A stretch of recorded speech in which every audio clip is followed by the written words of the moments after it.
Up on the board, you see the statistics that we had reported to the Police Commission earlier this week, indicating that gang crime in this city is down dramatically over the last 7 years, including the fact that our homicide category, that over 7 years, gang homicides are down by almost 60%.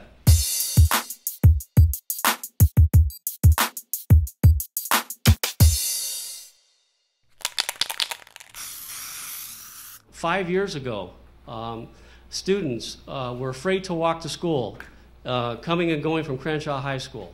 When we take a look at those issues and we put the resources in and around those areas of concern with our partners from the Urban League and our Safe our Neighborhoods at Work program and the Safer Cities program, and we go ahead and saturate an area as we did around Crenshaw High School as well as the Rollin 40s area, we take a same survey today, and I believe, as Mr. Blair Taylor put it, about 70% of the students today feel comfortable walking to school.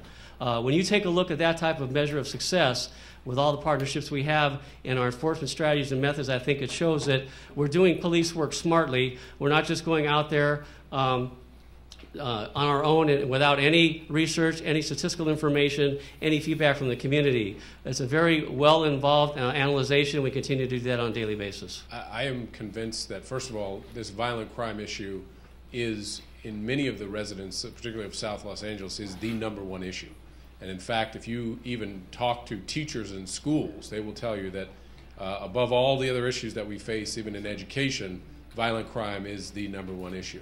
I think the efforts that the captain was speaking of with respect to the outreach in South LA, the partnerships with LAPD, with the city attorney's office, we're putting a new face on this today in terms of trying to prevent these kinds of things before they happen, intervening. And one example, we jointly launched a boot camp at Audubon Junior High School with Los Angeles City Police Department to work with troubled kids before they got too far down the continuum and ended up in some of the statistics that we're talking about this afternoon.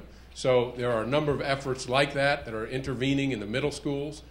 This problem is so acute that it's actually affecting our middle school and even our elementary school kids, which is an outrage from my perspective. So I would answer that question in a very positive affirmation that I think LAPD under Chief Bratton's leadership has really made some strides to outreach to the community. The captain and his team are doing a fabulous job on the ground in South Los Angeles.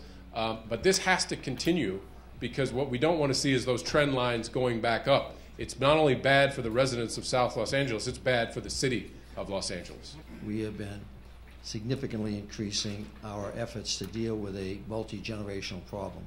The partnerships that we are now known for, the seamless cooperation between federal, state, county, local, the idea that our city attorney works with our district attorney and works with the U.S. attorney, entities that in the past were oftentimes spending more time working against each other than working with each other. This police department was known throughout the country for its standoffishness, that it didn't want to interact with anybody. We have changed that. What took so long, I can only speak for the 7 years I've been here, and in those 7 years I've had 2 mayors that have stood up for this issue, have prioritized public safety, and in fact cost one mayor his job, and the second mayor is ferociously fighting for those resources.